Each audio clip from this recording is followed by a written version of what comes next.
You'll probably never see this, but I heard this poem today in church and thought that it would be dope for your pod. Carson. It is dope for the pod, so I'm about to read it, okay? It's a little long, so stick in there with us. Don't fall asleep. Pay attention. This might change your life. Okay? The title of the poem is called Holes, okay? And this is how it goes. I had been in that hole for a very long time, in the dark and in the damp, in the cold and in the slime. The shaft was above me, I could see it quite clear, but there was no way I could ever reach it from here, nor could I remember the world way up there.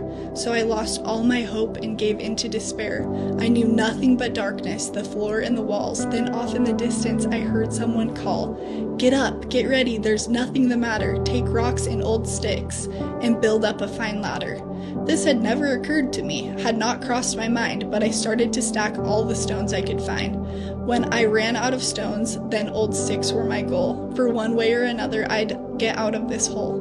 So I soon had a ladder that was sturdy and tall, and I thought, I'll soon leave this place once and for all. I climbed up my ladder, it was no easy chore, for from lifting these boulders, my shoulders were sore. I climbed up my ladder, but soon had to stop, for my ladder stopped short, some 10 feet from the top. I climbed back down my ladder and started to cry.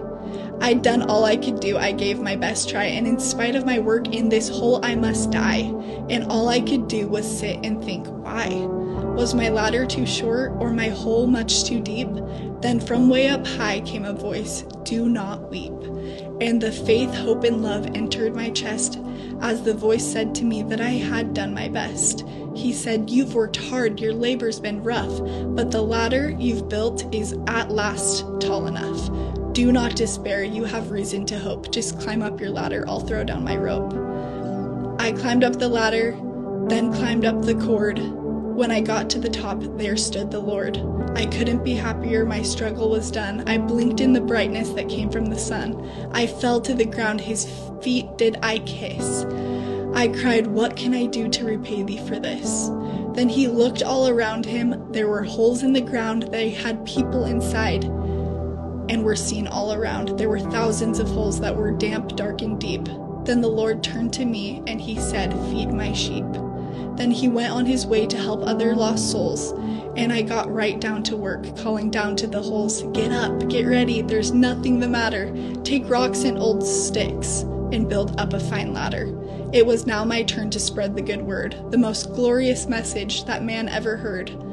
That there is one who is willing to save one and all, and we've got to be ready when he gives the call. He'll put us out of the hole that we're in, and save all our souls from death and from sin. So do not lose faith, there is reason to hope. Just build up your ladder, he'll throw down his rope. I love that. Oh my gosh! That is beautiful. Seriously, Carson? Thank you. Thank you. Thank you, Carson. And Jesus, thank you. Mm-hmm. He is a savior that pays attention to our efforts. Yeah. And I think that that is so... Oh, that is the message that people need to hear. Is that no matter what hole you're in, no matter what mistakes you've made, there's a savior who will always provide a way for you.